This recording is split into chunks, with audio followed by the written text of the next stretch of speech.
And today is the first of three sittings with Dr. Francisco, who has a PhD in Sikhism from School of Oriental and African Studies in London. So very well-placed person. And Dr. Francisco also speaks quite good Punjabi, as he does many other languages. So without further ado, just to say that today's talk is on an aspect of the Sikh tradition. So, and I would like to thank you, Dr. Francisco, for taking out this time, and welcome. Assalamu alaikum. Walaikum salam. And if there are any Sikh viewers, I'll salute them with Waheguru Ji Ka Khalsa, Waheguru Ji Ki Fateh. This is, by the way, this is actually the traditional greeting of the Sikhs. A lot of people think that it's Sat Sri Akal. The Sat Sri Akal is actually a jaikara. It's a cry of victory. And it only became a greeting in late 19th century, 20th century. But the canonical and formal greeting in the Sikh tradition is the Vaheguru Ji Ka Khalsa, Vaheguru Ji Ki Fateh. The Khalsa belongs to the wondrous Guru. The victory belongs to the wondrous Guru. That is that's the formal greeting in the Sikh tradition. Wonderful. So I'm actually quite excited because I haven't spoken about Sikhism in a long time, and Sikhism is a very old passion of mine. Because it involves the thing that has always deeply interested me, which is the relationship between Islam and the ocean of different dharmic traditions, and the relationship between them. And but there's also other aspects of the Sikh tradition that I'll try to mention as well that make it even like really interesting. So just to talk about my work, I did my master's on Sikhism, and I also did my PhD on Sikhism. And what I was really interested in was Sikhism before the reform of the 1920s. So for people who do not have a background in because this is going to be important for what I'm going to talk about. The Sikh tradition went through a huge transformation in the late 19th century, beginning of the 20th century, pretty much like many other religious traditions throughout the world, either as a consequence or occurring simultaneously with British colonialism. And I'm being careful here because I don't want to blame it all on the British. So a reformist movement arrived basically on the scene of the Indian subcontinent in the second half of the 19th century, and this reformist movement affected pretty much every single religion that existed in the Indian subcontinent. There's a good reason, for example, why suddenly the term Sanatan, which means endless, timeless, appears in the 19th century in the religious vocabulary of people in India, because this is where you have these very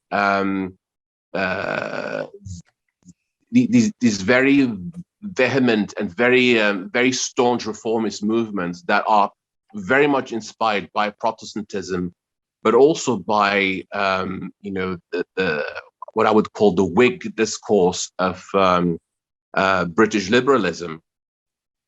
So these movements start to appear on the scene. Things like, for example, the Arya Samaj, for example, in Punjab, or for example, the Brahmo Samaj in Bengal.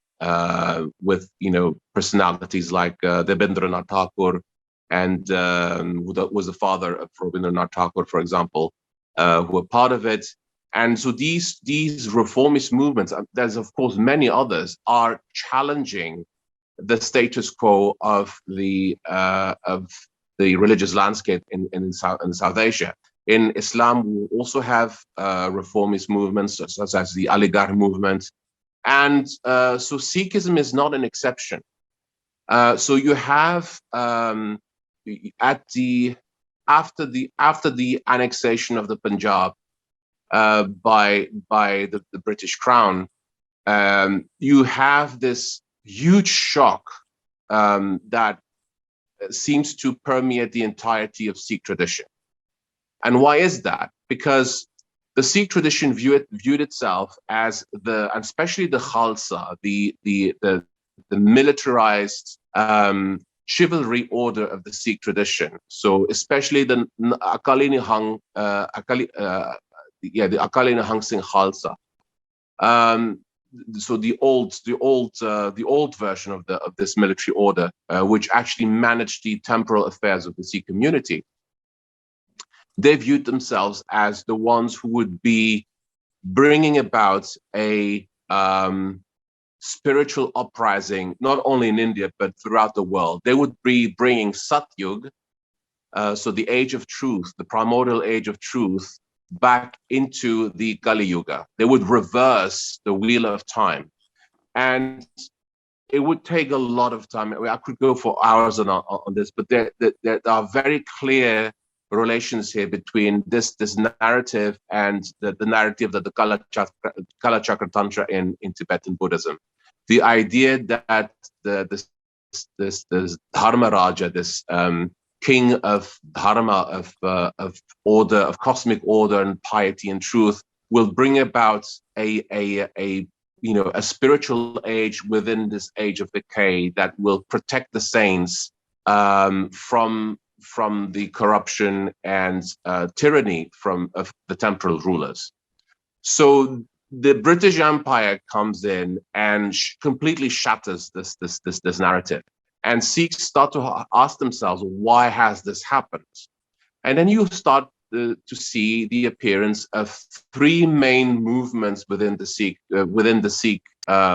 world. One that basically tries to codify and conserve the traditional religion of the Sikhs, and that's the Sanatan Singh Sabha. So the Singh Sabha is the gathering of the Singhs, the lions. This was a movement that was basically led by the old Sikh aristocracy, the landed as well as spiritual aristocracy, that mainly centered in Amritsar. And then you had so they called themselves the Sanatan Singhs, the Sanatanis, basically. So they took on the same term that conservative neo-Hindus use for themselves, but always insisting on the fact that the Sikh tradition was a distinctive tradition. And then you had the reformist movements, which was based in Lahore, known as the Tat Khalsa, the true Khalsa, the pure Khalsa, which basically pretty much along the lines of Protestant reformism saw Sikhism as a reformist movement. So Guru Nanak was seen as the Martin Luther of India, appealing to people to go back to a pure monotheism and denouncing the evils of the clergy. And of course, this was also the discourse that they used to fight against the conservatives, against the Sanatanis, who they saw as Hindus in disguise. Because traditional Sikhism up to that point simply kept much of the religious grammar of pre-colonial India. So Sikhs still celebrated the Aarti. Sikhs, when they used to get married, would basically go around the fire. They would recite different hymns. They wouldn't go 7 times around the fire. They would only go 4 times around the fire.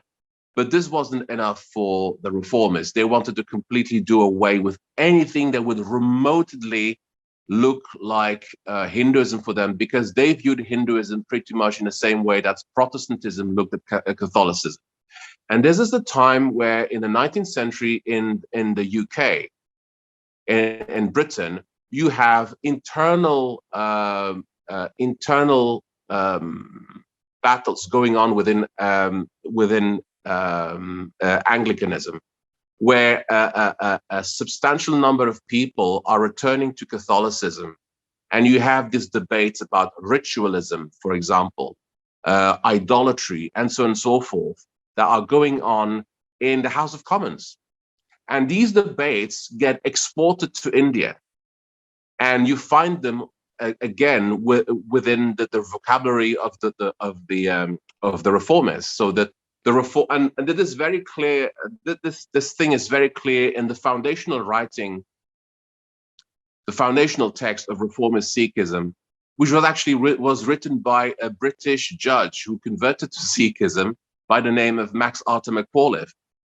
He wrote I think a four-volume book, work on the Sikh religion, which basically became the manifesto of the reformists. And he accuses the traditionalist Sikhs to be like the Jesuits, who are reintroducing the old Roman goddess in the guise of the Virgin Mary, and now basically, corrupting the pure Christianity of the beginnings. And of course, all reformist movements all claim to be a return to the origins, pretty much like the Salafis do. And of course, it all turns out to be, well, highly questionable. And then you have radicals for whom even the reformists are not radical enough, and they go to the point of actually even questioning the Sikh canon and of eliminating important portions of the Sikh canon. One has to understand that, for example, prior to the emergence of these reformist movements, the Guru Granth was actually 3 books. So it was the Ad Granth, which contains the compositions of Guru Nanak, Guru Angad, Guru Ramdas, Guru Arjan, and Guru Amar Das as well, and Guru Tegh Bahadur, as well as the compositions of many saints from the Sufi and the Sant tradition, such as Baba Farid or Kabir or Ravidas or Jaidev, and so on and so forth. So that's the Ad Granth, that's the primordial Granths. And then come the 2 Granths of Guru Gobind Singh, the last Guru of the Sikhs, the 10th Guru of the Sikhs, who was an amazing poet. Guru Gobind Singh's life is worthy of the most epic movies out there. He was truly an exceptional figure for his time. One doesn't need to be a Sikh to recognize the immense qualities and values of this man. He was truly a unique character. So Guru Gobind Singh, who founded the Khalsa, who actually consolidated the military aspect of the Sikh tradition. And so he wrote two Granths, the first being the Dasam Granth, so the book of the 10th Guru, and then the Sarab Lo Granth. The Sarab Lo Granth is a scholarship on Sikhism has not dared touch this book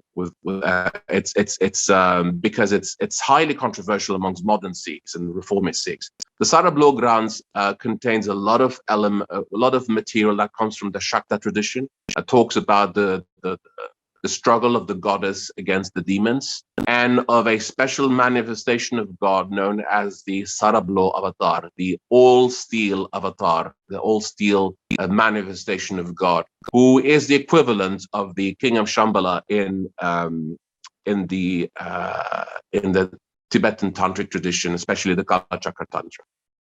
So as you can see, for the radical Sikhs, these 2 books, the Dasam Granth and the Sarab Lo Granth, were just completely heresy, because for them anything that even remotely looked like Hinduism had to be purged away from the Sikh tradition. And that is actually what they also did when in 1925 the reformists and some elements of the radicals took over the central institutions of the Sikh tradition. So you had these demonstrations where they would put, and I'm just quoting the accounts. I'm not accusing anyone of anything here. I'm just quoting the accounts, where there would be a lot of women at the front of the demonstrations, and then they would just take over the shrines. And one could ask a question like, why is it that the Nihangs, the warrior saints of the Sikh tradition, just let this happen? And one needs to know one very important thing is the Nihangs, who are these, they still exist nowadays. They are these warrior, these warrior monks. Although a lot of them are not monks; they're married, but these these blue the Ghazis of the Sikhs, or the Templars of the Sikhs, if you want to put it in a certain way. It's a chivalry order. So the saintly knights of the Sikh tradition. They're normally clad in blue from head to toe, and they wear proper weapons. They don't wear any symbolic, kirpan like a lot of modern day Sikhs do. They wear a 3-foot sword as part of their tradition, and they're quite fierce. And I had the honor of knowing a lot of them. And so, how is it that the Nihangs allowed these crowds to basically just take over the temples? And the Nihangs have a very specific and unchanging code of honor, which is that you are not allowed to enact any form of violence against any female being, be it a human being or even an animal. So, for example, Nihangs eat meat, but when they eat meat, they sacrifice normally goats, but it can never be a female animal. And even domestic violence amongst them is seen as absolutely horrible. I can give you an anecdote. There's a very famous figure amongst the Nihangs who died recently, known as Akali Baba Hari Singh. If you go on YouTube and you type Hari Singh, the Knight of God, you'll find a full documentary that was made about him.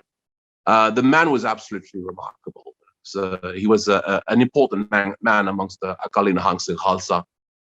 And so one day he comes to, so the Nihangs go from village to village, and they're a wandering order. So they're normally on horse most of the time. So he arrived in a village, and normally what the Nihangs do, they listen to the complaints of the people, because there's a lot of rivalry between the Punjabi police and the Nihangs. The Nihangs help people quite a lot with the corrupt elements of the police. And so there was a woman who was complaining about the fact that her husband was beating her. And so Akali Baba Hari Singh had the man seized. He was beaten up. He was tied to a truck, and then he was dragged all around the village several times. And then he told the man in front of everyone, if I ever dream you beat your wife up, I will have you shot like a dog. And so the presence of women in these demonstrations made it impossible for the Nihangs to intervene.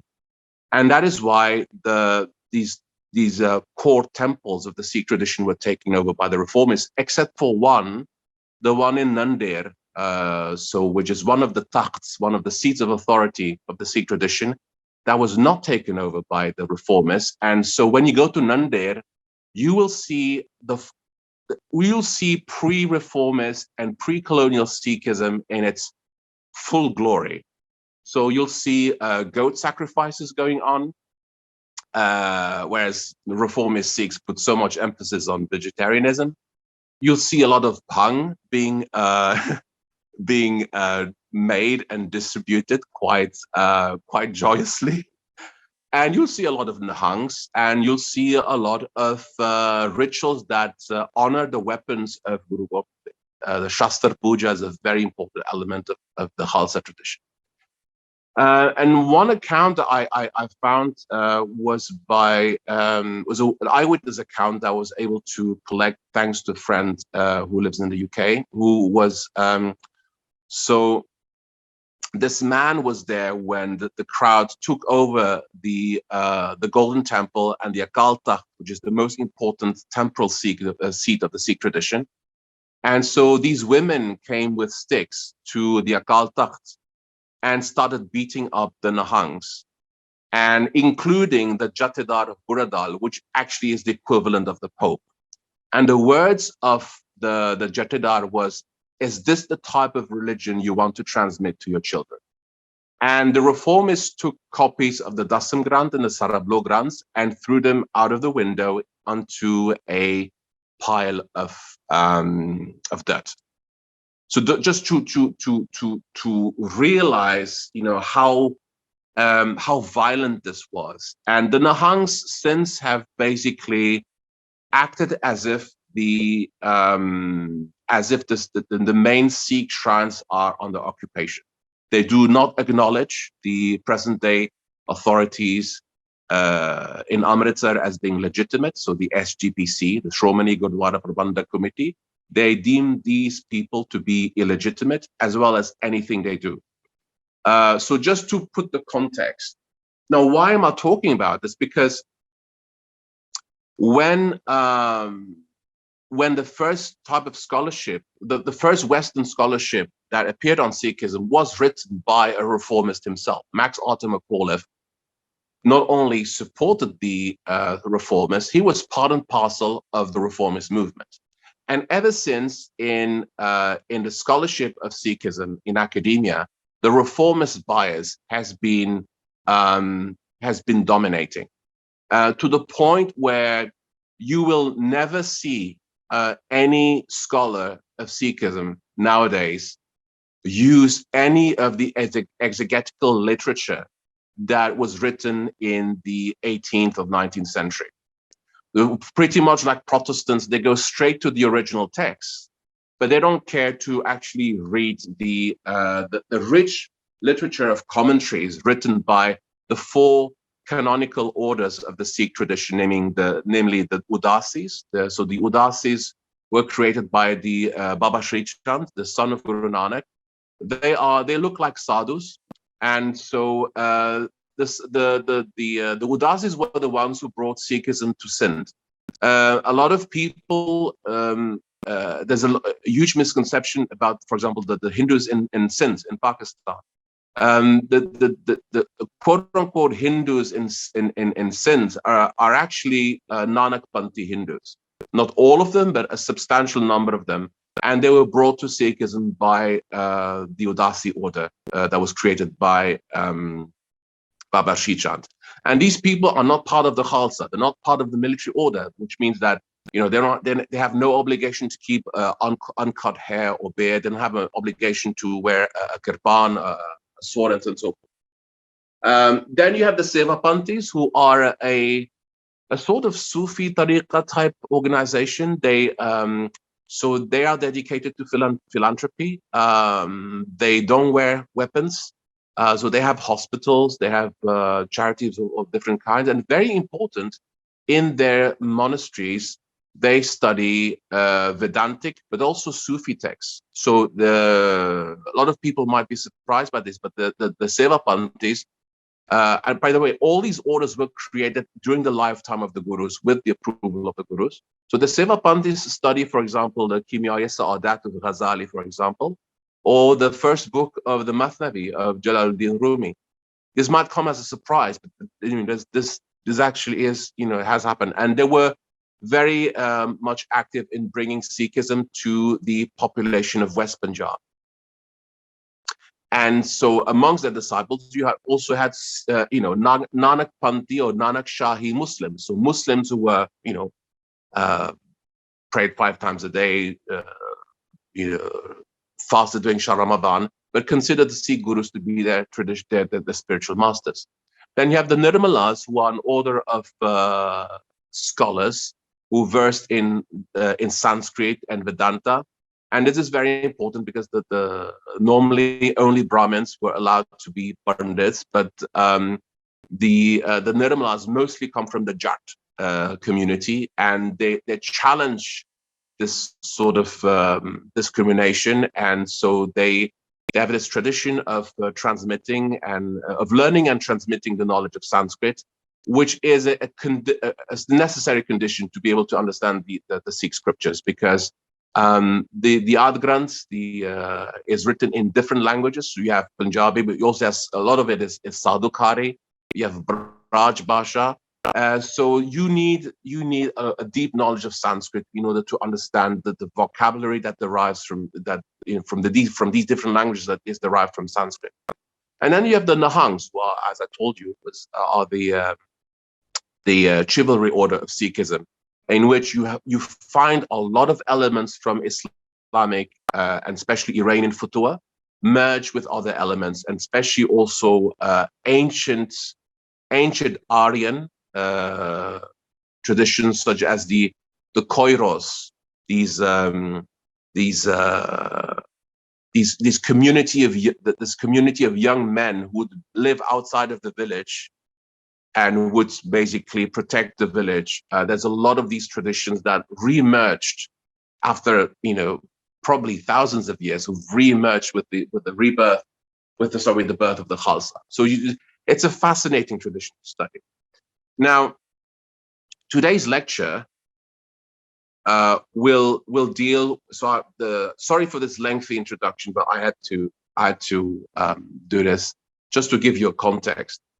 So the plan of my lecture will follow the following structures: or translation ideology, the importance of grammar. Why is it important to stick to grammar when studying a tradition, especially when translating? The axiomatic place of the Guru in the Sikh tradition, and then the Mulmantar, the Ard Granth, and the ideal city.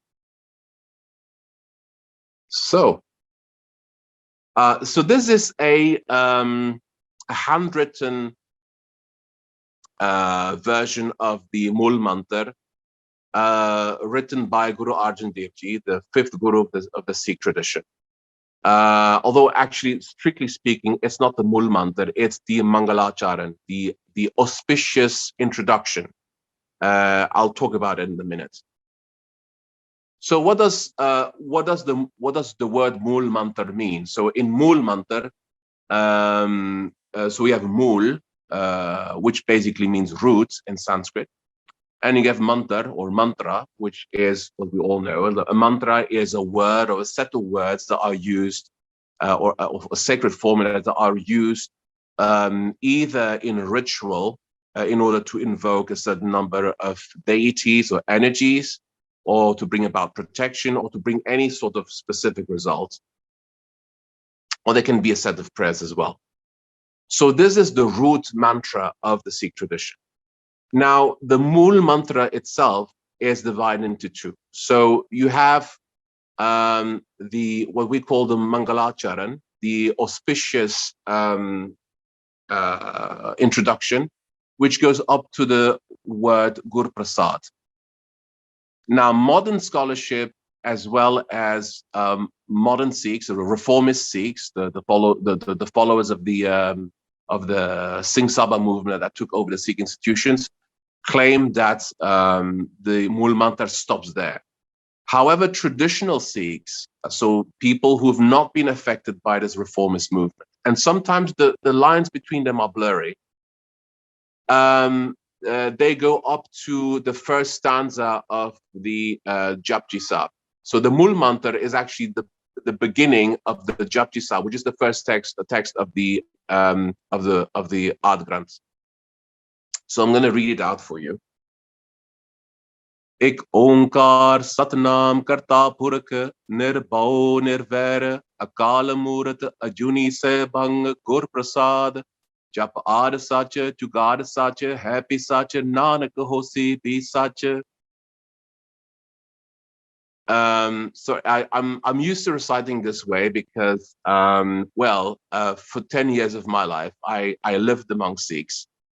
And I actually considered converting. When I say I lived among Sikhs, meant I had long uncut hair. I wore a kirpan. I even taught like that at the University of London.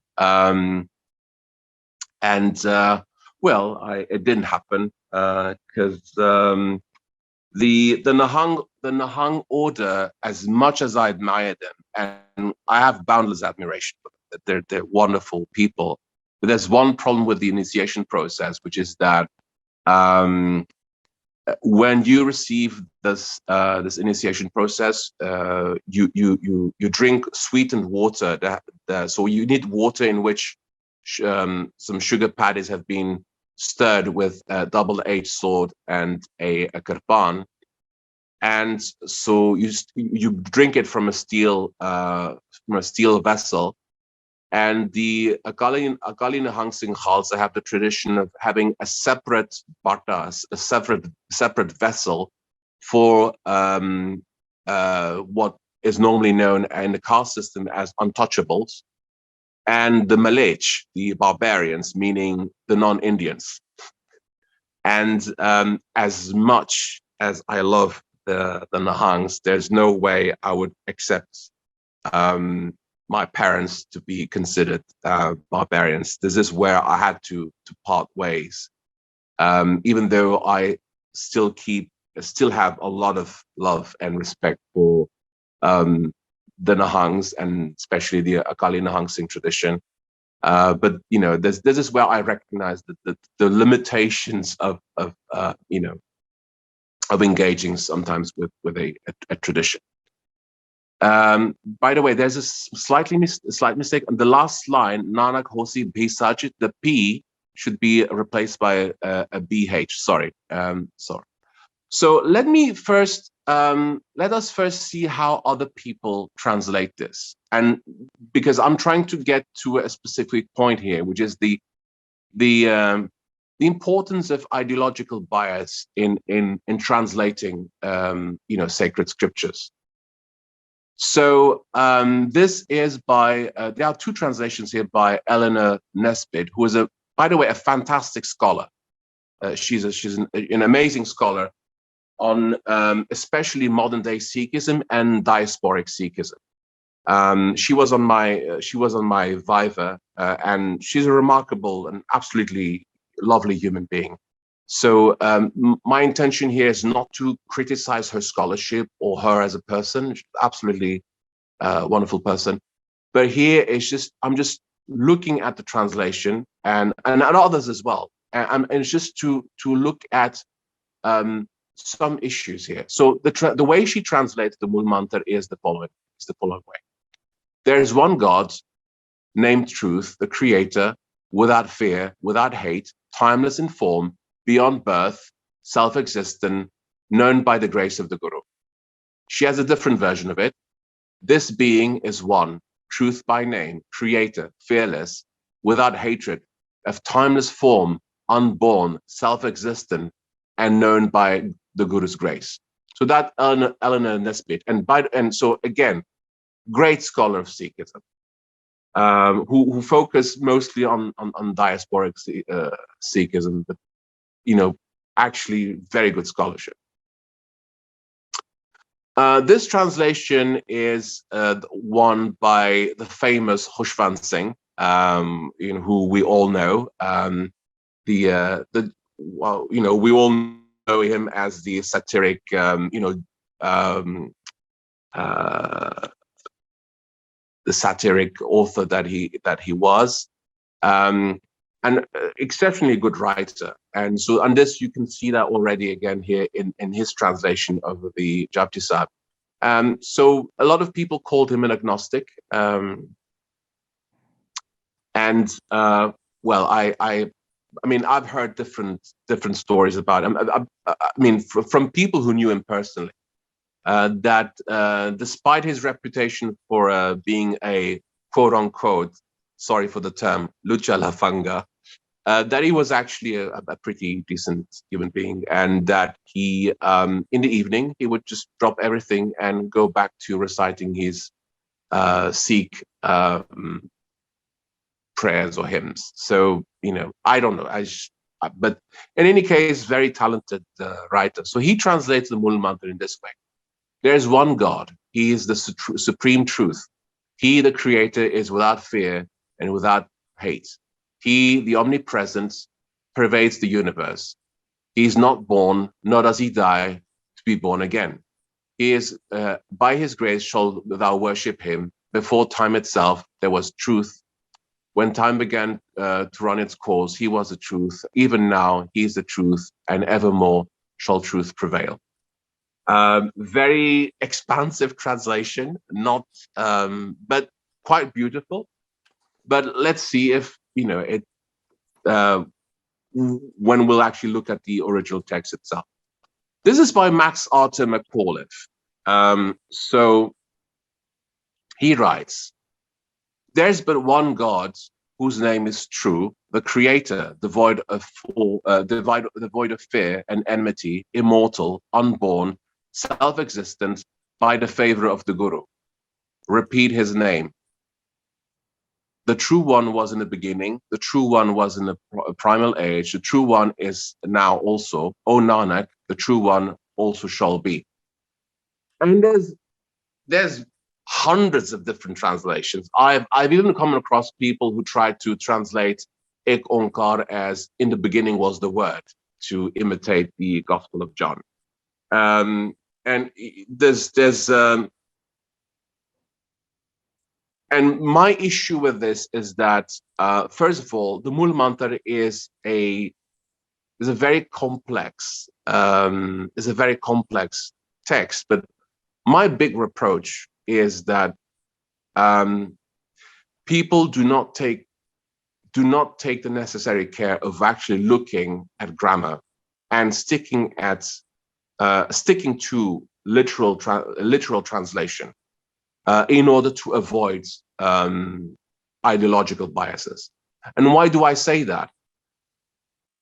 Let's look at, for example, Max Arthur McAuliffe's translation. He says, there's but one God, as if Sikhism had somehow been born in the middle of Cana, and the Israelites just came in and they're telling everyone that their gods are all, they're all fake and they need to be basically smashed away and destroyed because they're all fake. But that's not the case. That's not the case in late 15th century, beginning of the 16th century India. The idea that God is one is commonly accepted in India at that time. There's no question about be it among folks, Muslims, but and amongst the quote unquote Hindus, the fact that there is one ground of existence that may have different names, but that it is one, is commonly accepted by the Vaishnavas, the Shaivas, the Smartas, the Shaktas, and every other sect in every other religious denomination in India. That reality is acknowledged. That's not the question. The fact that God exists and that he is one is a unquestionable fact at this stage in the Indian subcontinent. And this is the problem, of course, when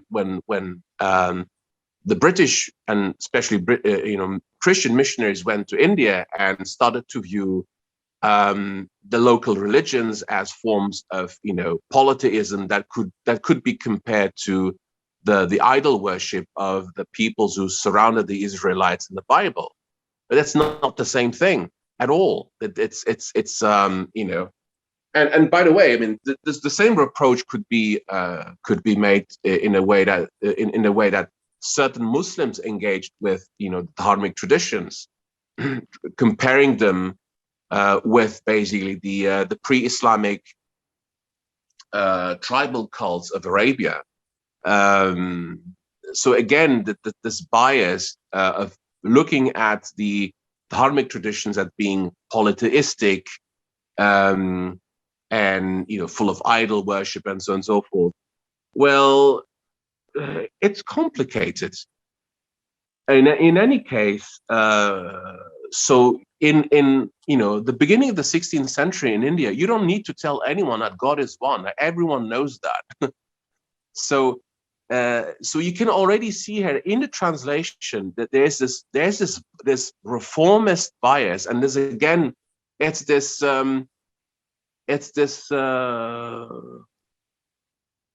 line of the reformist Sikhs who view Guru Nanak as the Martin Luther of India, purging India from idol worship and popery and parasitic monks and so on and so forth. But that's ideology that has absolutely nothing to do with factual history or the facts on the ground, right? So let's look at, strictly from a grammatical point of view. Let us look at basically what the Mulmantar actually means. So I'll recite it once again.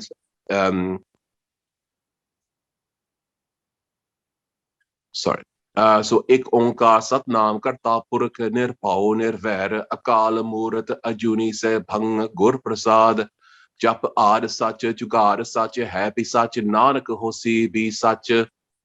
So let's start with Ik Onkar. Literally, it just means this: one Onkar. It doesn't mean there's one God. The word God is not present there, right? It doesn't mean creator either. It literally just means one Onkar. And what is Onkar? Onkar is made of two words. We have Om, right? So Om is the very famous syllable, this primordial sound that you find in many dharmic traditions, such as, for example, the Smarta tradition of Shankaracharya, the Vaishnava tradition, and of course the Upanishads and the Bhagavad Gita, and of course the Shaiva and Shakta traditions. Om is the sound through which God creates, preserves, destroys the world. So there are there's three aspects. There are three energies of God that are manifest in the sound Om. So the sound Om is made of the A, the U, and the nasalization M, right? The A stands for the R sound stands for creation, and the divinity, or let's say the person of the Trimurti,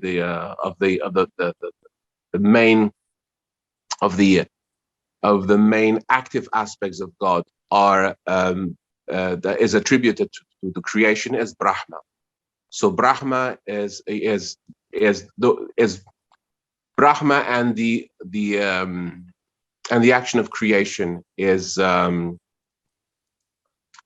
related to the A sounds, right? According to Dara Shukor, by the way, Brahma corresponds to Jibrail, if I'm not mistaken, right? Then you have the U sounds, right? The U sound refers to the preservation of creation, and it refers also to Vishnu. Vishnu, who is of course is the main name of God in the Vaishnava tradition, but in the Puranas refers to God as the preserver of the cosmic order, who descends on earth every time that that the earth is in danger. And the earth, of course, is not a lifeless thing, it's a living being. So whenever humanity is committing exceeding sins, or sins exceedingly, Priti, Bhumi, the earth, goes up to Vishnu and complains, and then Vishnu comes in human or other forms as avatars, as descents, in order to re-establish dharma and protect the saints, in the form of various figures, such as, for example, Rama, Lord Rama, or Sri Krishna. Of course, many others. And by the way, as we'll see, in the Sikh tradition, this is the function of the Sikh gurus, which the reformist Sikhs don't accept at all. According to Dara Shukor, in his Majma al-Bahrain, so the Vishnu would correspond to Hadrat Mikael, the head of the angelic legions. Then you have the M, so then the nasalization here, which actually is the dissolving aspect of God's power over creation. God dissolves everything, destroys everything, and that's the aspect of Shiva. And that's basically the angel that Dara Shukor attributes to, puts the angel that corresponds to this in Dara Shukor's angelology would be Israfil, right? And of course, so these are the three main functions of the Om. There are two others in other texts. For example, the Shiva Purana also mentions that the nasalization itself represents is actually Maya, so the Shakti, the feminine energy, and Maya is the enticing elements that needs to be there for this whole game of the world and of creation to work in the first place. Because if we were all enlightened beings, we wouldn't be able to play this game that is this Leela, this game of creation that we all have to play, because we're here to untangle a certain number of things within our own destinies. And then lastly, the Bindu, which basically is corresponds to moksha, to salvation. So you see already from the start that you have this richness, this really deep array of theological things going on here, beyond the fact that the Om is in many ways the equivalent of the Christian logos, right? It's God speaks the world into creation through Om. So to just translate it as, well, there's only one God, I'm like, guys, what happened to the whole Om thing and the symbolism of Om and so on and so forth? I mean, are we just, why are you getting rid of it? And there's the other problem, which is, so in Omkar, you have two words. You have Om, and then you have Kar. And what is Kar, right? Now, anyone who, is familiar with Sanskrit, and especially with writings on grammar, knows that, for example, there's a difference between the letter as a sound, and then the letter as a written symbol, right? So, for example, you have the letter A, which is represented by the written symbol, which is the Akara, or the Akar. So Kar literally means a written symbol of a letter. So if I were to translate it literally, it would mean one symbol of Om. This is as literally as it can get. Now, the commentators, the pre-reformist commentators, were fully aware of this. And for example, in Bhaisan Singh's commentary of the Japji Sahib, which is known as the Garab Ganjani, the Smasher of Arrogance, that's the title of his commentary. I love those titles. He wrote it as a response to another Sikh theologian who had made a certain number of comments that he thought to be heretical. And that, so in order to crush this man's arrogance, he called his commentary the Garab Ganjani, the crusher of arrogance text. I wish we could go back to a time where we could, write texts like these. So Bhaisan Singh in his commentary of the Japji Sahib, he clearly elaborates the following, which is that Ik refers to the non-manifested aspect of God. The Om refers to the Saguna, So Ik represents the unmanifested, the nirguna aspect of God. Om represents the saguna, the qualified aspect of God, which means God in relationship to his creation. And then Kar refers to the person who on earth embodies this reality. Right? And there's a person on earth who acts in relationship to God in the same way as a written symbol acts in relationship to a sound. Right? In Islam, we would call it a tajalli or madhar.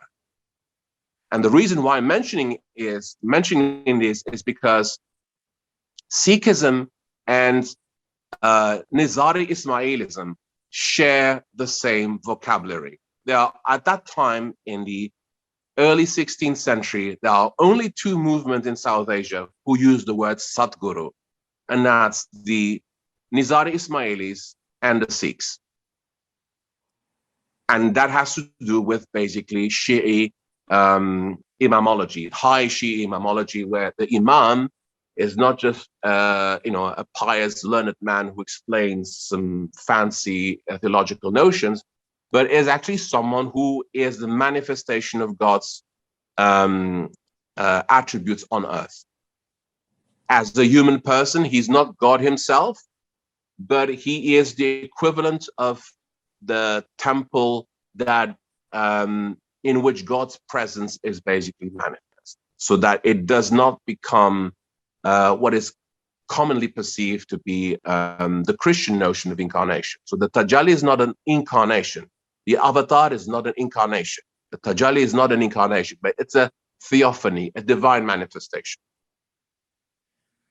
So let's move on to the other words.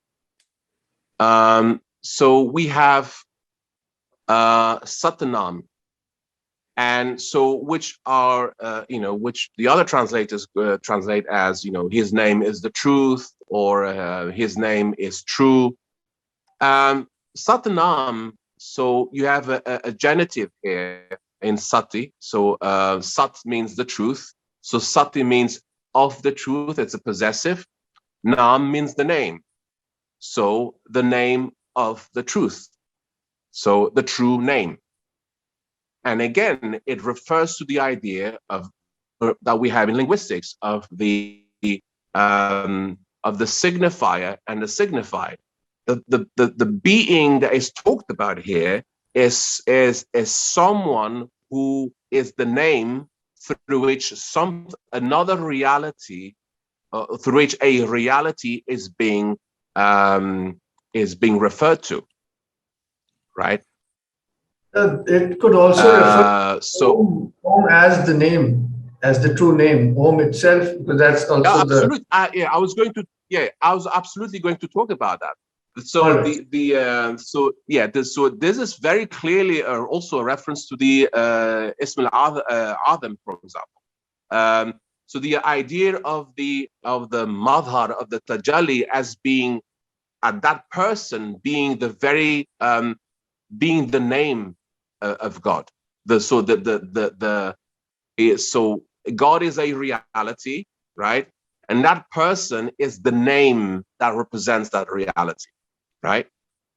So you see already here, just by sticking to grammar, how we are realizing that many of these translations are missing the point and are filled with these, this ideological bias of the reformist movement.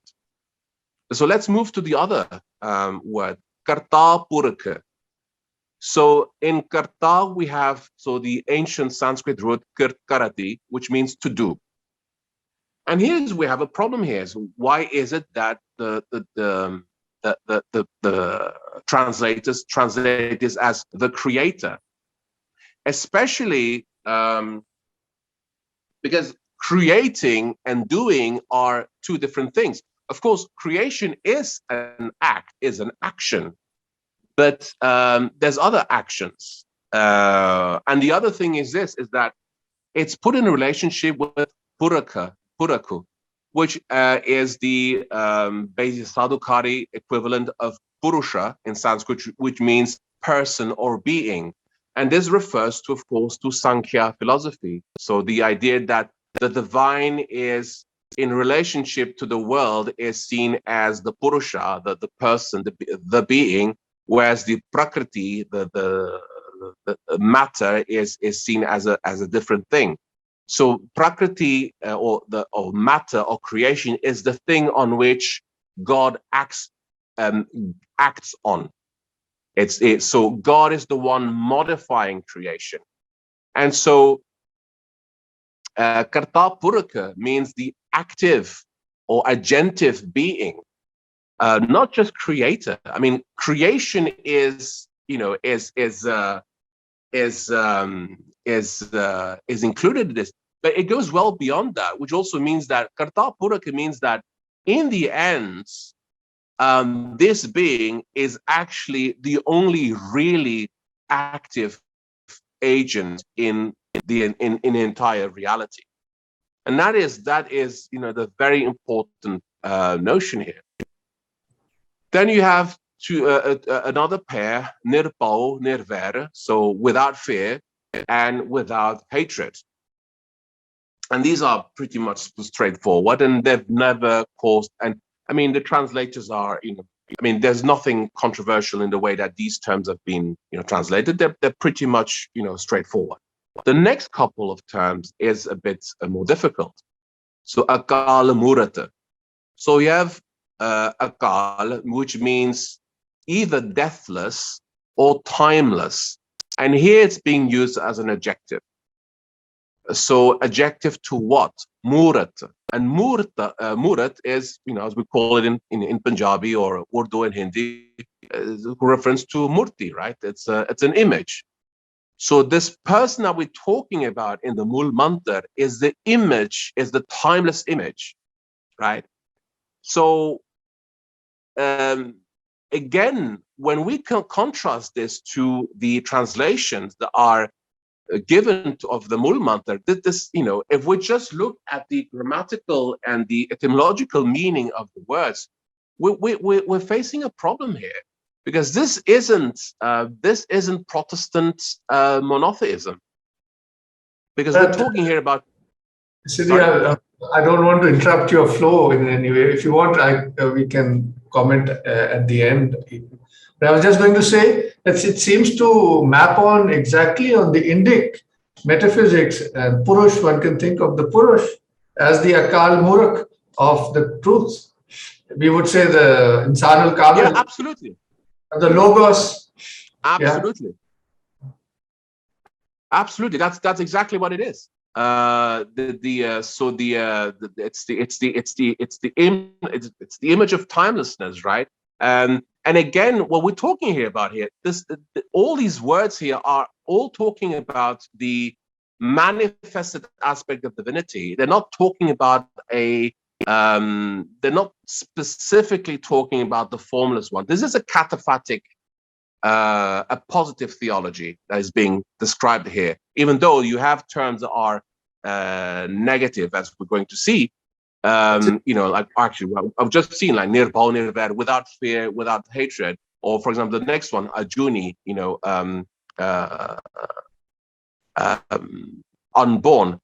But at the same time, they're not referring to a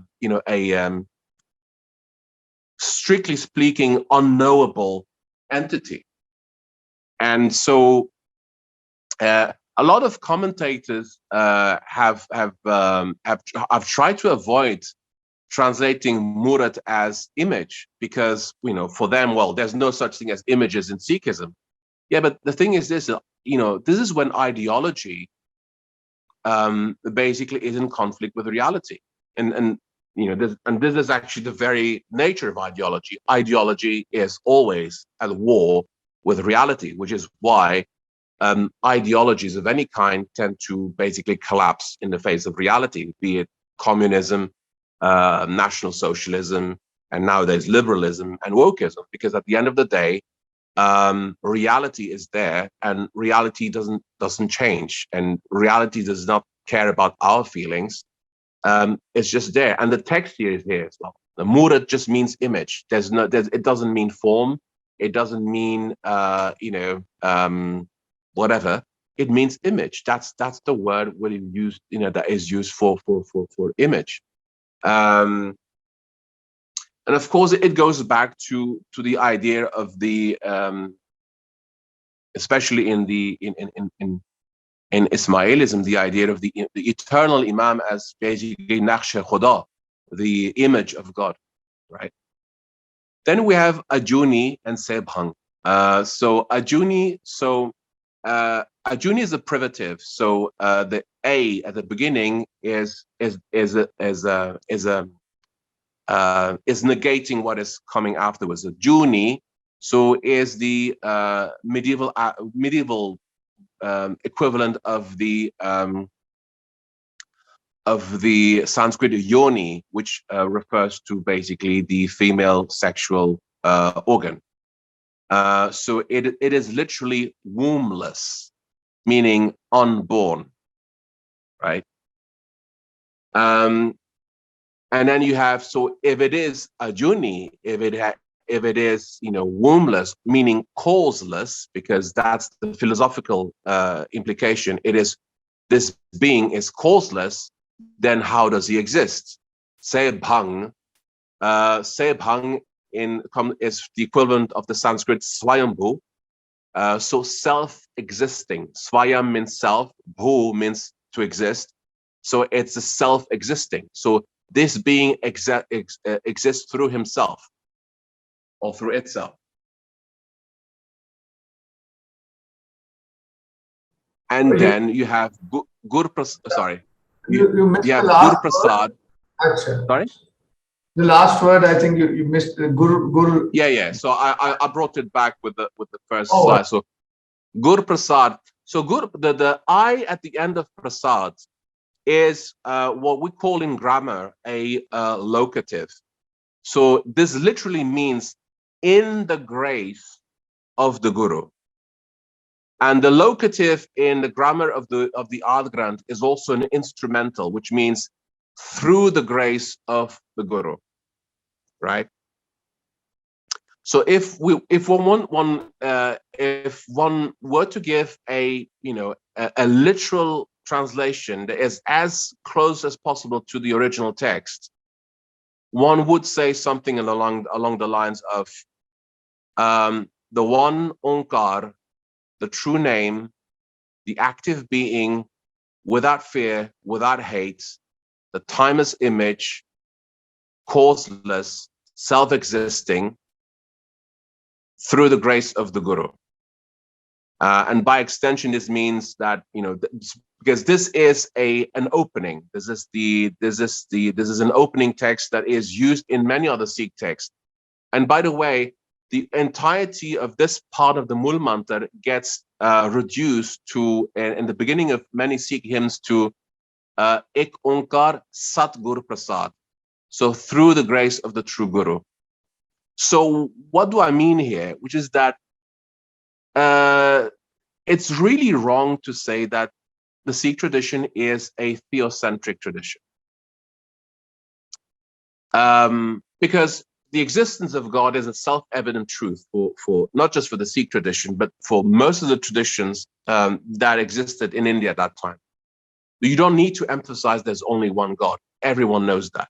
Everyone sings about it. Be it the Sufis, be it the Sants, be it the Bhaktas, everyone knows there's only one God, that God is one. There's a dispute as to how, how one is to follow him. That's the dispute. And this is what really it is all about. The Sikh tradition is Guru-centric. And this is where the next lines are going to be very important. So we have this beautiful word jap. So jap in Sanskrit, japati means to whisper, to murmur a prayer.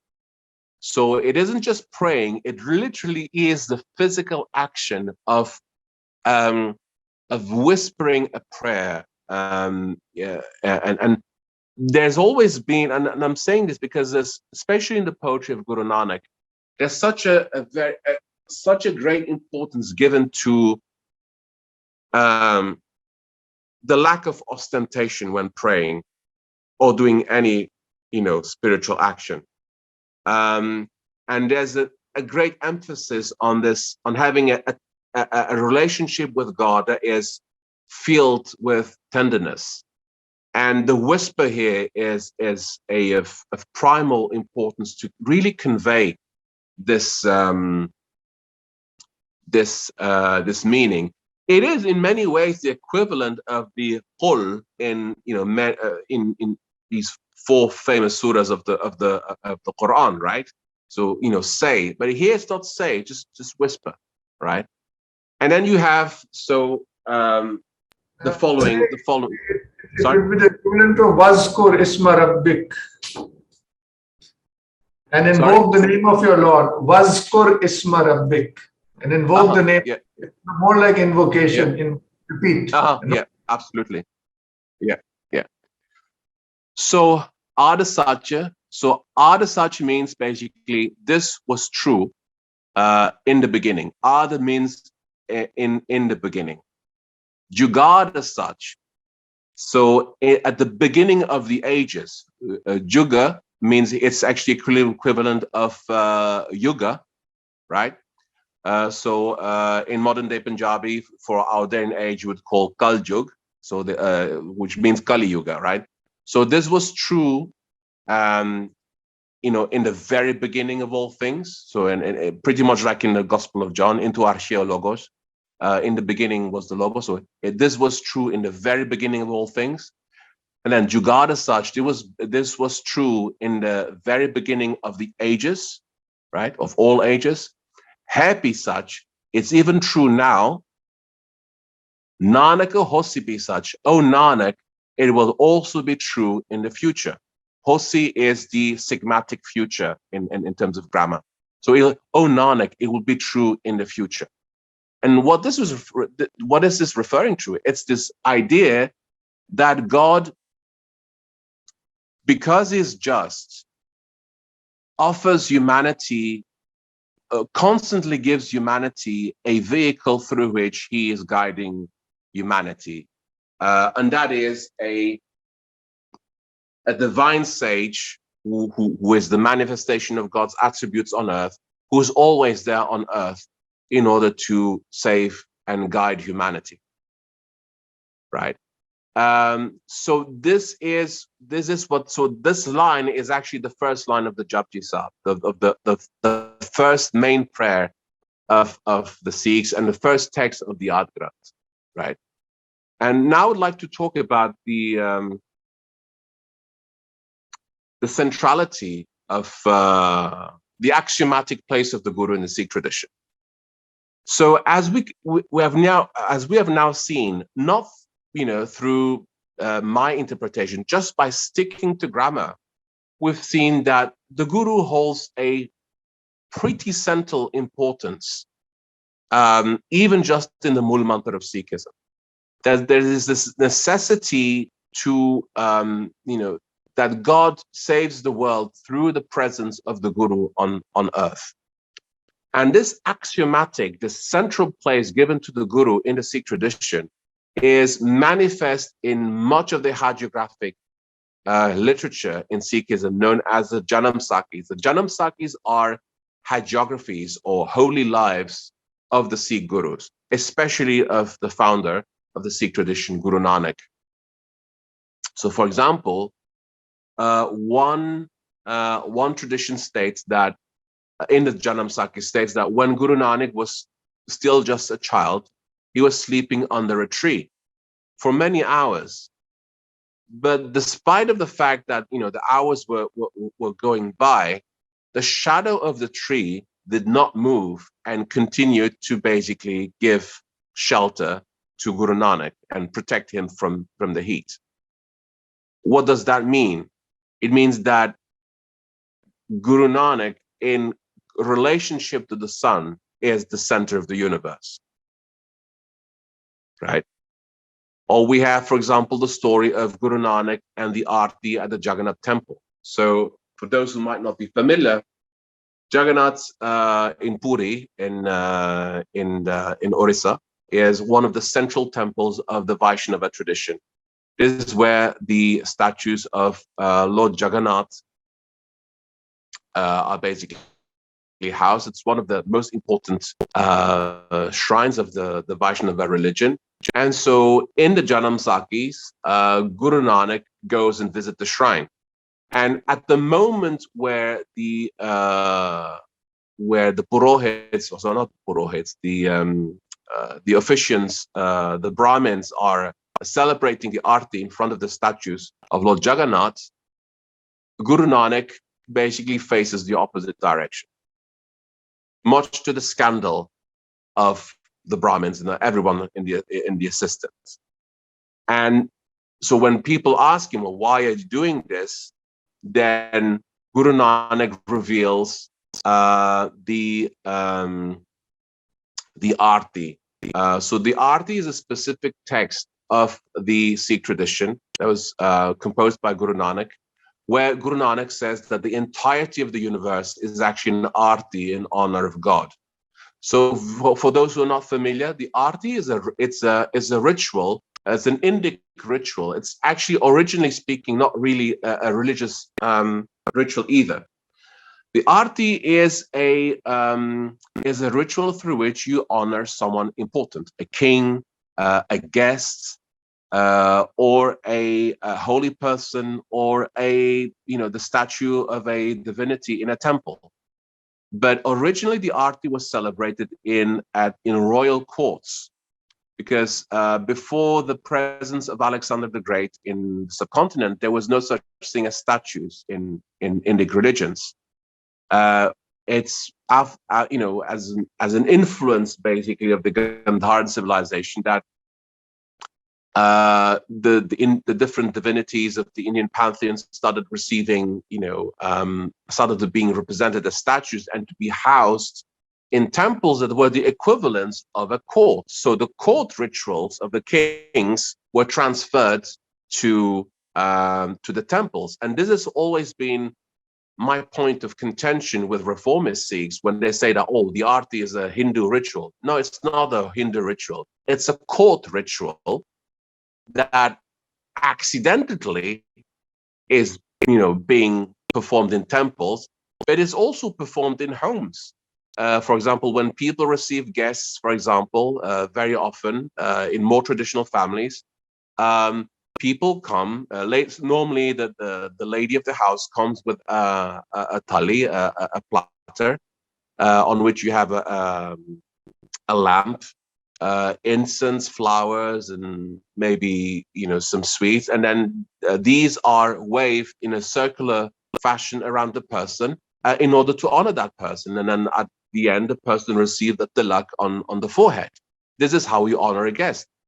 Even Christians in southern India do this. This is not just for Hindus. I mean, everyone pretty much does it.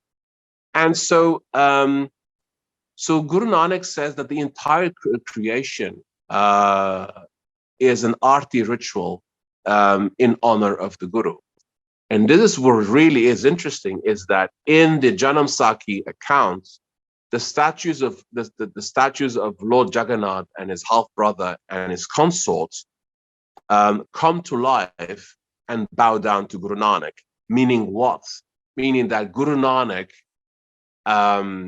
in relationship to Lord Jagannath, is the center of creation. And then you have the other example, which is basically the episode of Guru Nanak in Mecca. So Guru Nanak is said to have gone to Mecca, and that in the Haram, he was sleeping with his feet directed towards the Kaaba. And then one of the caretakers tells him that this was disrespectful, that this was the house of God. And then Guru Nanak says, well, put my feet in the direction of something where God is not present. And then, so the caretaker starts moving the feet of Guru Nanak, but each time the Kaaba reappears at the feet, in the direction of the feet of Guru Nanak. Now, modern Sikhs will tell you that, well, this story just means that God is everywhere. But my point of contention with them is, well, Muslims already knew that. Like, everybody in Islam knows God is everywhere. I mean, there was no need for someone from Punjab to walk all the way to Mecca through Iran, because the Janam Sakis say that he didn't go through the sea route to Mecca. He traveled all the way through Iran and then Baghdad to Mecca and Medina. There was no need to, for all this trouble to tell Muslims that God is everywhere. No, that's not the logic of the story.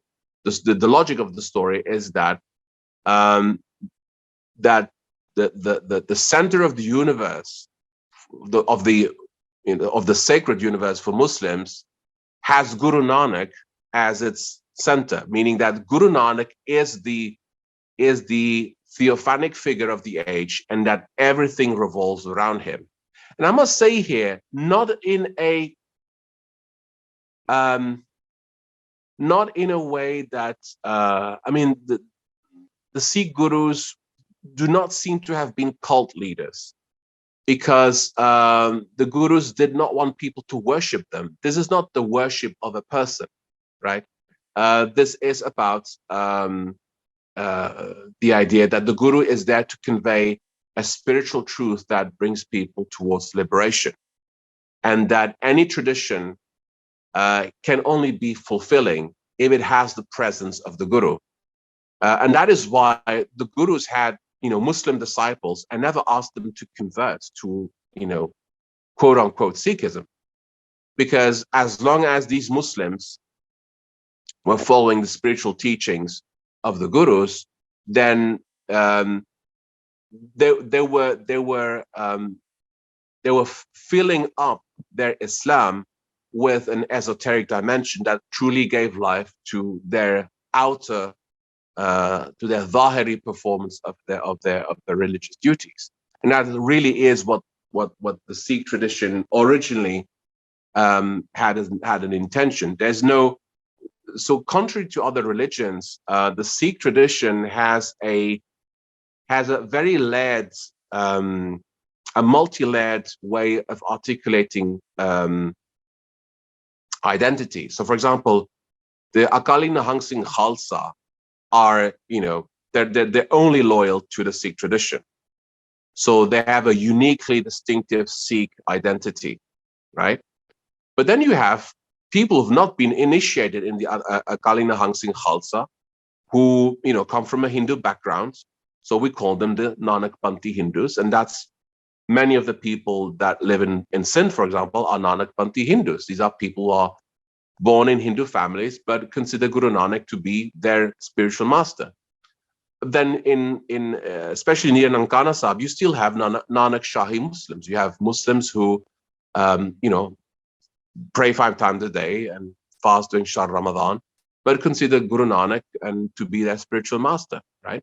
So it's in terms of identity, the Sikh tradition here seems to be far more subtle and actually also a bit more complicated than, for example, other religions that demand a very clear cut in terms of a conversion. So you have to convert both esoterically and exoterically if you're converting to Christianity or Islam. In the Sikh tradition, it's different. You may exoterically still be a Muslim, but esoterically be a follower of Guru Nanak. I hope that somehow it makes sense. But in any case, in all these 3 stories, you have the idea that the Guru is at the center of everything, and that you find this importance of the Guru all throughout any of the hymns of the Ard Granth. It's the importance of having the Guru in one's life in order to attain salvation in this Kaljug, in this age of darkness. Now, I'm going to talk now about the Mulmantar and in relationship to the Ard Granth and the ideal city. Unfortunately, I have not found a diagram that would illustrate this. So I'm going to ask you to use your imagination. Imagine a clock, one of these like circular clocks, right? With the center and with the different divisions, right? So the Ard Granth is organized pretty much the same way. The Ard Granth is a text that is not really a text like, for example, the Bible or the Quran. The Ard Granth is more like a libretto, the text of an opera. Why do I say that? Because it starts with a text that is only to be recited. So it starts with pure text, and it ends with a text known as the Ragmala, which basically is a list of ragas, of musical modes from the Hindustani Sangeet tradition. And in between, you have the combination of text and music. So you have the entirety of the Guru Granth, of the Ard Granth, sorry, is divided into 31 sections. Each section corresponds to one specific rag. So, for example, you have Rag Dhanasri, or you have Rag Bhairo, you have Rag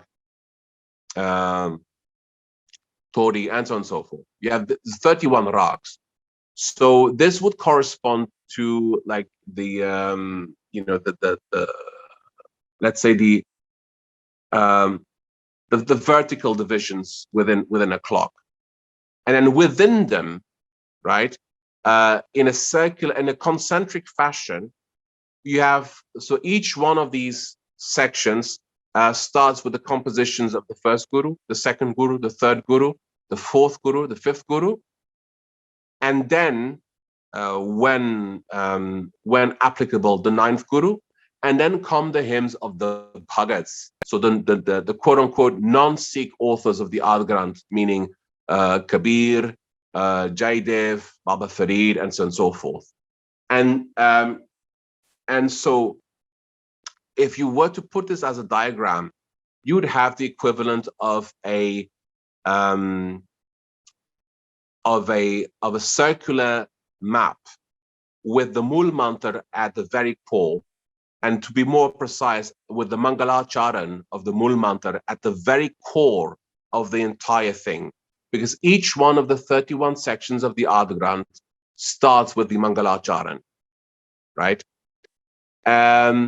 So what you have here, and then what's really interesting is that,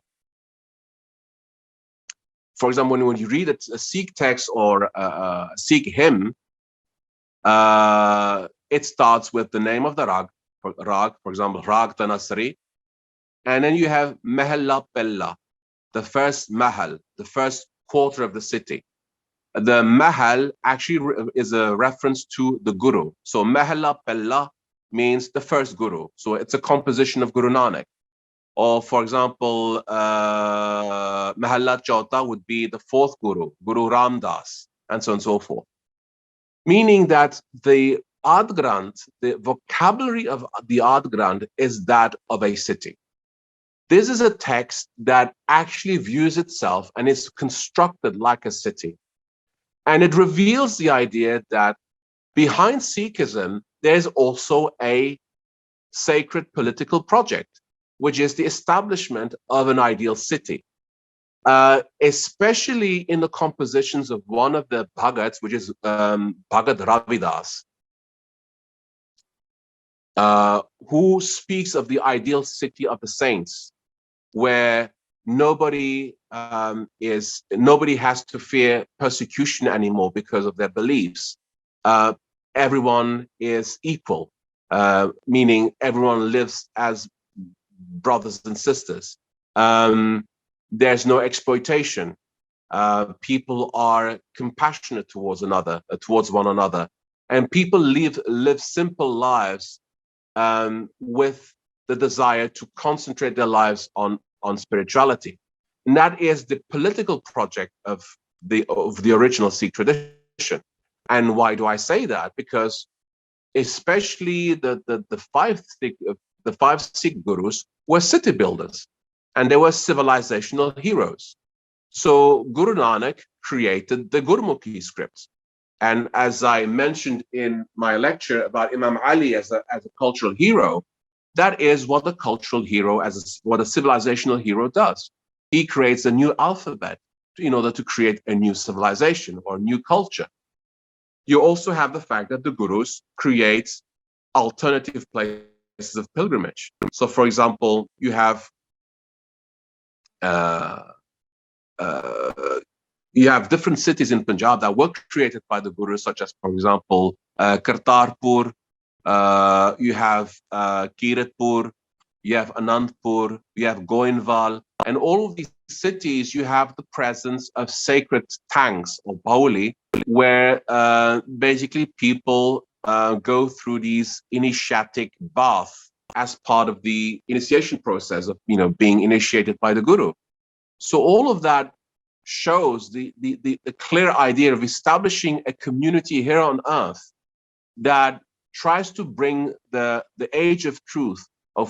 It tries to create islands of Satyuga, of the age of truth within this ocean of darkness that is the Kali Yuga, in order to help people who want to basically progress spiritually.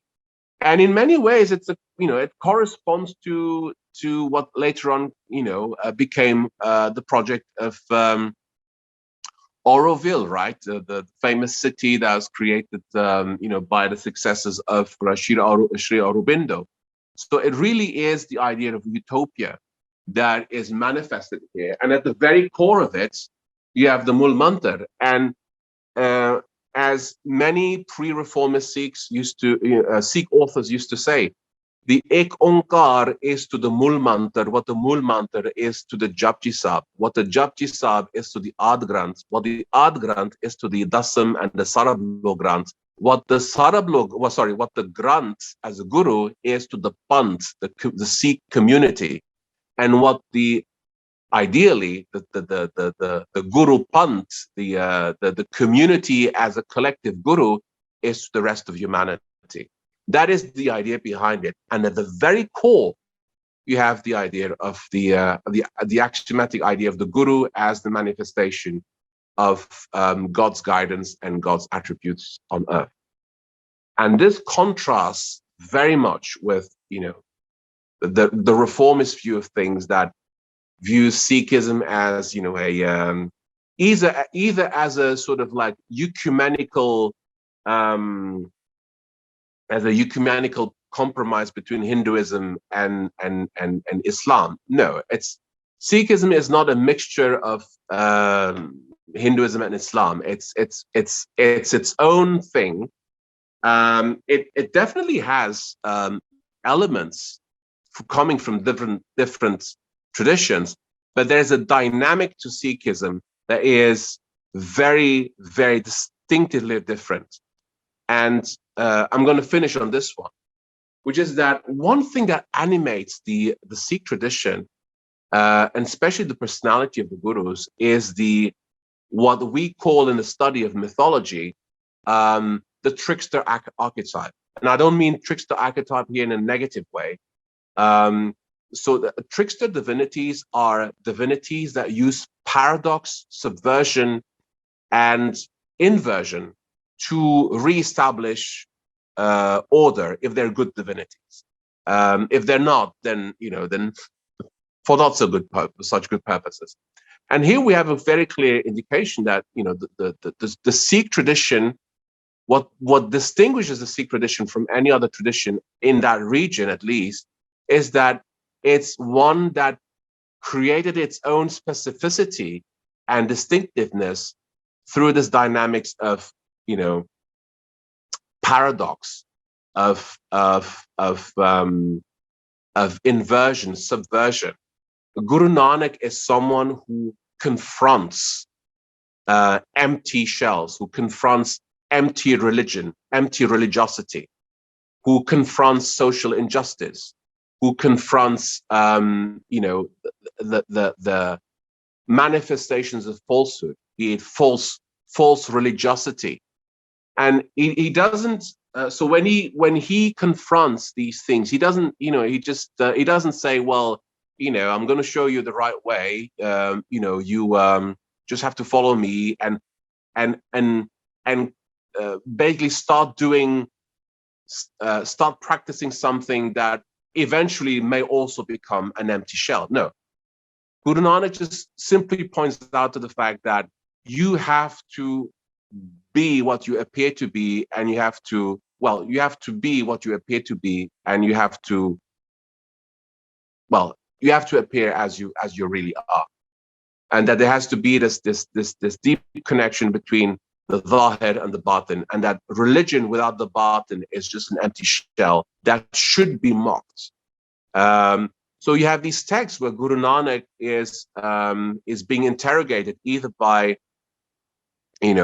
Muslim clerics or by Brahmins, and then he confronts them and he says, why don't you make compassion your masjid? Why don't you make truthfulness your prayers, your daily 5 prayers, and so on and so forth? And he says equivalent things to the Brahmins as well. He tries to point out to the fact that empty religiosity will not bring you to God. What really counts is this inner dimension of the spiritual tradition, and that this is what will bring you towards God. And so, and that is why Guru Nanak never really insisted on people leaving Islam or leaving their whatever Hindu identity may have had, because what was enough is for them to fill up their lives with true spiritual depth and meaning, and that and beyond that, what really matters is spiritual action, or irfan amali, meaning spirituality is something you do, it's not something you discuss. The Guru Granth and the Sikh tradition in general does not have much time for theology. God is not something you discuss in fancy theories or in philosophical treatises. It's something or someone you experience face to face in a real, not in a figurative sort of way, through mystical experience, in samadhi, in yogic superior states of consciousness. This is what it's all about. And so Guru Nanak, even in the Japji Sahib, puts a great deal of emphasis that, whatever theory you have about God, that's just a theory. And there's no point killing other people about theories, because there's a difference between the theory and the truth. And the truth, especially when it comes to God, is something that you can only experience. And that experience can hardly be put into words. Right? So yes, it's I think I'm going to end there. And if you have any questions, I'll be more than happy to. Yes. Actually, I have 2-3 questions actually. Sure. Can you hear me? Yeah, sure. So I have one question. Before that question, I have a comment. So if you look at other traditions, other authentic traditions, their spiritual practices, are derived from a divine revelation. If you look at Islam or in the Christian tradition, then Judaic tradition, their spiritual practices are also derived from a divine revelation. So, but what is the case with the Sikh tradition? What is the origin of their spiritual practices? Because I have this impression that none of the gurus, I don't think so, they received any divine revelation. Did any of them claim to have received a divine revelation? So what is the origin of their spiritual practices? Yeah, the answer to that is that the Guru himself is the revelation. That as an avatar, he is the revelation. But the Janam Sakhis do talk about a revelatory moment where in many ways, the story of Guru Nanak is the story of many, young boys that I've met in my life, be it in India or Pakistan. So you have this young, talented man whose parents force him to become an accountant, and he's really bad at it. The Janam Sakis tell us that, for example, when he was counting money, he would always stop at the number 13, because in Punjabi, 13 is Tera. And this would remind him of the word Tera. And, and then Guru Nanak would go into a state of samadhi, of ecstasy, because, I'm yours, Lord, Main Tera. He would go into the state of ecstasy. And at one moment, Guru Nanak went to the river nearby, the Bhain River in Punjab, and he immersed himself in the river and disappeared for 3 days. And it is said that during those 3 days, he ascended to the court of God through the 5 different levels of the universe, and that God gave him the mission to return to earth and to preach to bring people the true name, right? And so he did, and he emerges out of the water in dressed in a mixture of Muslim and Hindu clothing, which So I'm going to tell you another story, and this one is from West Africa. There's a divinity by the name of Ishu in West Africa, and there were 2 tribes fighting against one another. One tribe had the color blue as its color, the other one had the color red as its color, and Ishu basically immerses himself in the river, disappears for 3 days, and the water god reveals him a certain number of secrets about the universe, and Ishu emerges out of the water dressed in red and blue clothing, and he becomes this trickster, figure who tries to basically point out at the stupidity of both sides. And that's what Guru Nanak does. And I think the reason why I love studying Sikhism is that Sikhism just basically cannot be contained in these Abrahamic modes of thinking. Okay, so you have you have a religion. And that religion needs to start with revelation. There needs to be a moment where that person receives a message from God, and then he and Sikhism's answer to that, well, that might have been the case for you, but we don't work this way. We work in very, very different ways. Sikhism as a religious phenomenon is a challenge to the way in which, for centuries, Christians and Muslims have organized the religious landscape of the world. And it works in a very, very, very, very different way. And there's some really strange things happening in Sikhism. Like, for example, the re-emergence of the Indo-European Koiros, which had disappeared for almost 3,000 years. The Koiros, what was it? The Koiros was this band of young men who, when after puberty, they would undergo a ritual where they would become wolves. So they lived outside of the city or outside of the village. They're dressed in wolves' clothing, with the hides of wolves, and they behaved like wolves. They were half man, half animal, and their function was to protect the community. And they engaged in rituals of war that involved the use of hallucinogenics and so on and so forth.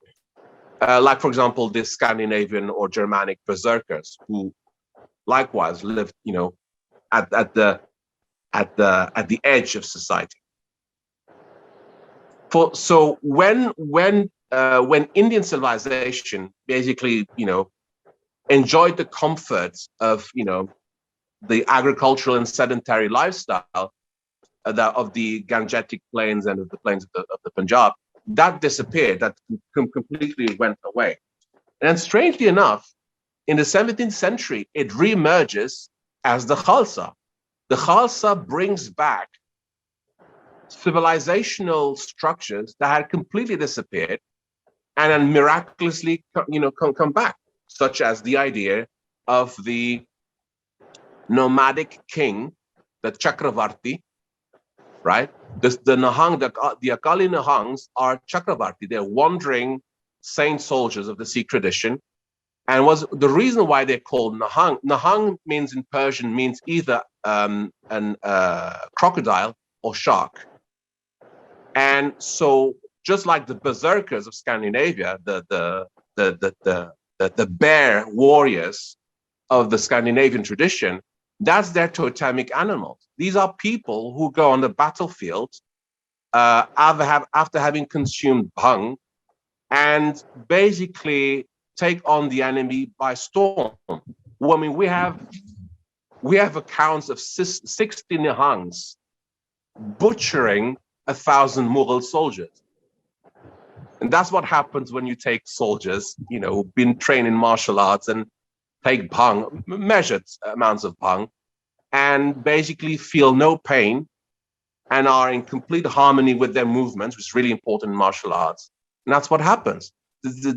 But all of this had disappeared in that part of the world for 1,000 years. And suddenly it reemerges.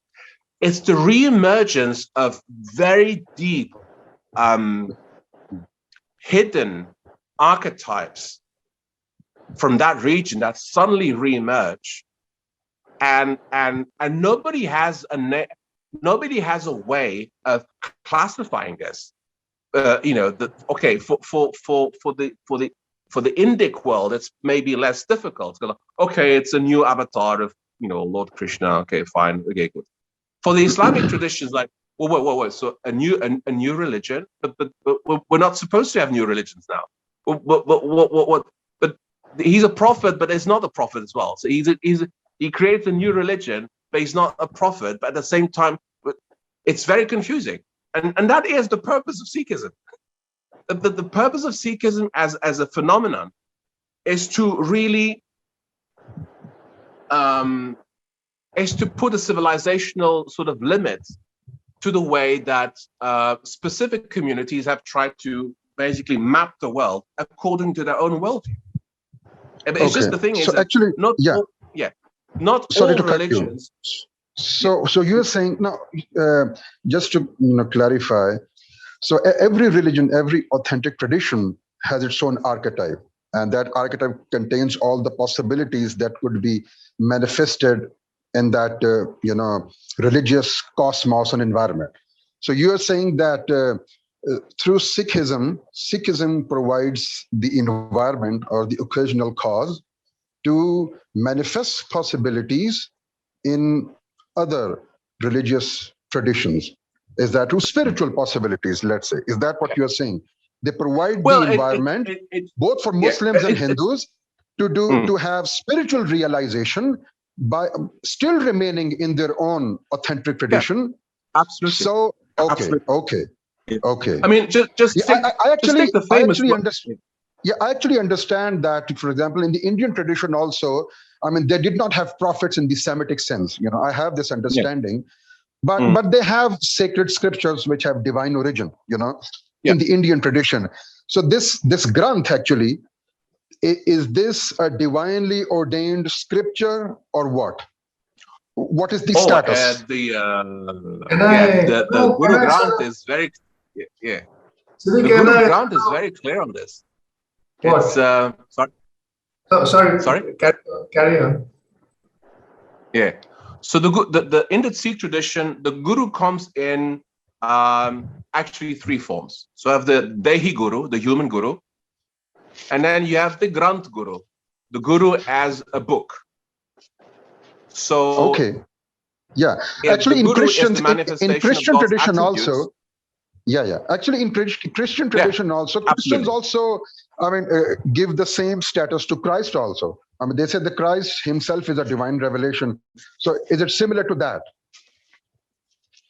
Yeah. I mean, Absolutely. And yeah. not just, I Okay. mean, and if you read Amir Mu'izzi, that's also the case in early Shiism as well.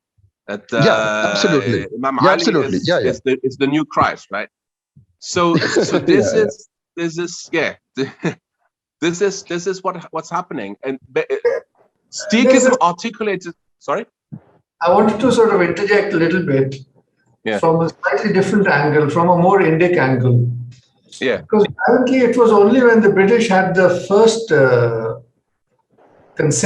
census that the Sikhs were forced to put themselves down as something.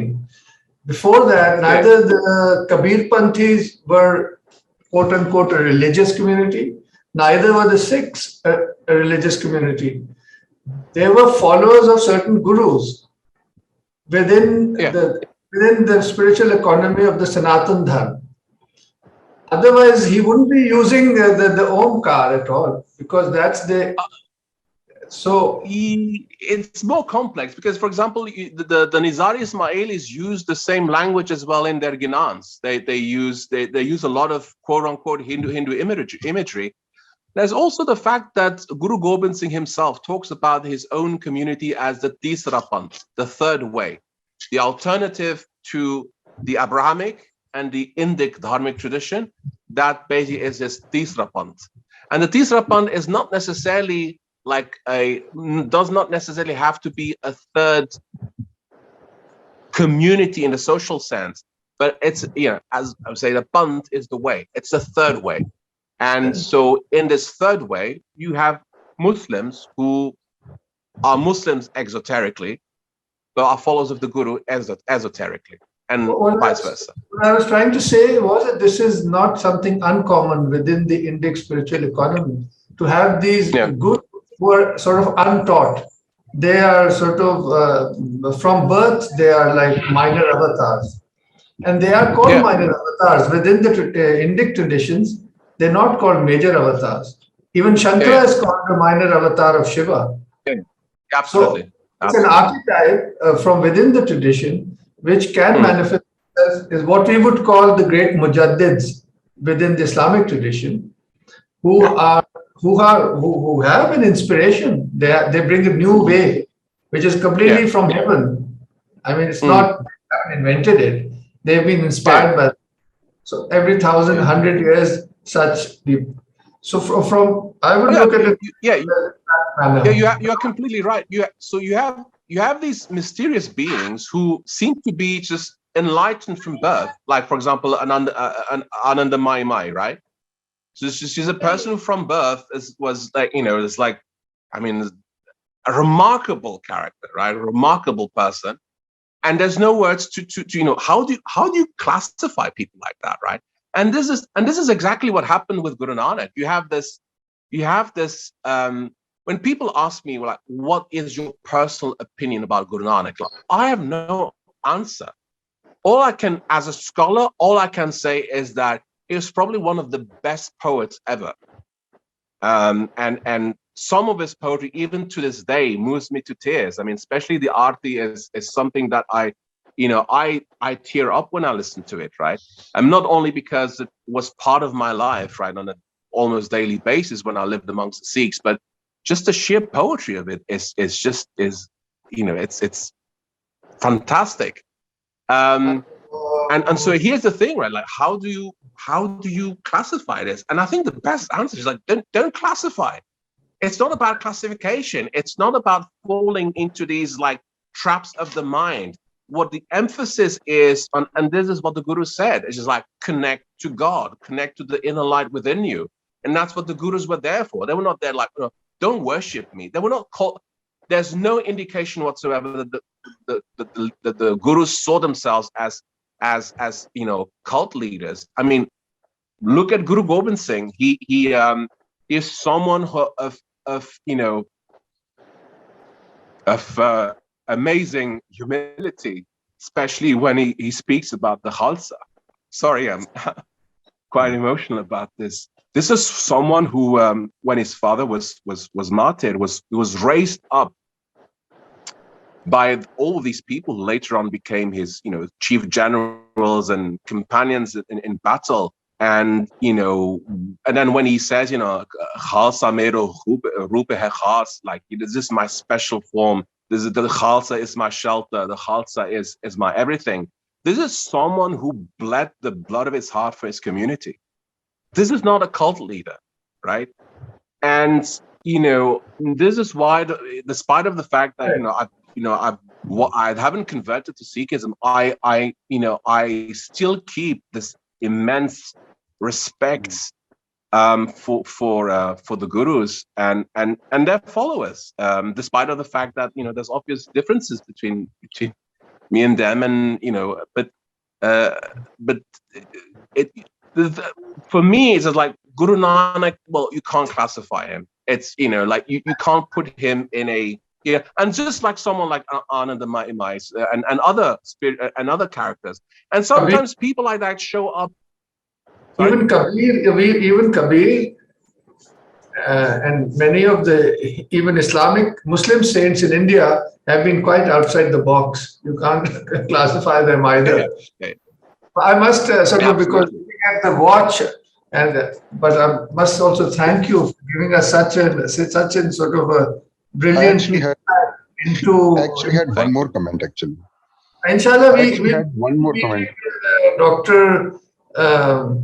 Lewis again next Friday night. So maybe we can end with Abbas Saab's comment, because we really I don't mind. I'll make it quick actually. So I have a comment actually regarding the translation of the word Omkara actually. So what was coming into my mind was a book written by René Guénon, Man and His Becoming According to Vedanta, in which he dedicates a whole chapter explaining this sacred monosyllable Om. He says that these three letters, actually, the matras A, U, and M, actually, they represent the different conditions of Atma, or the essence, the unconditioned Atma. So, for example, the letter A represents the waking state, U represents the dream state, and M represents the state of deep sleep. And then he says Omkara actually represents the Atma, which is kind of outside and independent of these three conditions, because these conditions are envelopes, or what Fridtjof Schwann says, objectivations of Atma. So Omkara actually represents the essence beyond all relations, beyond all distinctions and dualities. So Iko Omkara in this context would mean one essence, because the name is identified with the name. The symbol is identified with the reality which it symbolizes. So Iko Omkara, according to René Guénon, this is my impression, my opinion, means one essence, which is absolutely which is consistent with the position taken by other traditions also, because essence is one. I mean, because it is unconditioned, it is beyond all relations. So it means one essence, actually, unconditioned Atma. Well, that's René Guénon. But the thing is, when it comes to Om, you have like literally hundreds of different explanations. And the thing is this, within the Ardgrand, you have another text called Dakhni Omkar that goes deeper into this. And so the way I looked at the word Ek Onkar was in accordance with pre-reformist Sikh tradition.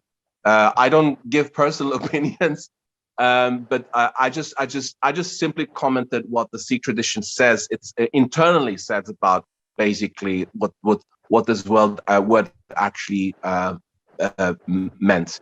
But this does not necessarily exclude, other interpretations, and they might actually even be included in that one. But in relationship to the Mulmantar, the Mulmantar is essentially really a description of it's a cataphatic theology. It's a self-declaration of the logos, of the personified logos, so to speak. And that is what it seems to be here. because even though it's an Indic tradition, the Sikh tradition does also have, you know, certain Abrahamic behaviors as well, and that's something that's been pointed out by, for example, Gurinder Singh Man is a scholar of the Sikh tradition who looked at the way how the Adi Granth was actually composed, because there were before the Adi Granth was formalized by Guru Arjan Dev Ji, there were older potis known as the Goindwal potis, who basically where you have the handwriting of the gurus, right? And so it's very interesting to see how in the very lifetime of the 10 gurus these doctrines evolved. But it seems to be that the meaning of the of Ek Onkar is linked to this specific composition known as the Dakhni Omkar. And what is really interesting is that in the 18th and 19th century, whenever that text is published, you always have in the Omkar, you have representations of Shiva, Vishnu, and Brahma in the front page of the text, and that's by the Sikh publishers themselves. This is why I with all due respect I have for Guénon here, but the Sikh tradition looks at it from a different angle. But at the same time, these macrocosmic realities also have their microcosmic equivalent in our own selves. So what Guénon says does not necessarily contradict what the Sikh tradition says about the Omkar. Thank you, Dr.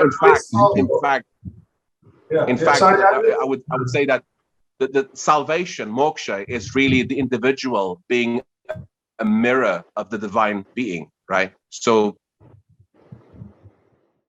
same thing. I was just going to say, I really wanted to thank you for bringing out this richness, great spiritual richness of the Sikh tradition, and also to give us this taste and idea about pre-reform Sikhism. At least I didn't have any idea of the great changes which have come about. And it explains a lot of things also. So I'm really grateful to you for that, and hope to see you again next week with a new wisdom. Thank you for your time. Well, not mine. Thank you. Thank God. Thank you. It was fascinating, absolutely. Thank you so much. Absolutely fascinating. Welcome. Thank you, Zainapa, for your to this. Welcome. You're welcome. Thank you also for being here on Zoom. Khuda Hafiz. Assalamu alaikum. Khuda Hafiz. And if there are any Sikh listeners, Vaheguru Ji Ka Khalsa, Vaheguru Ji Ki Fateh. All right. Bye-bye.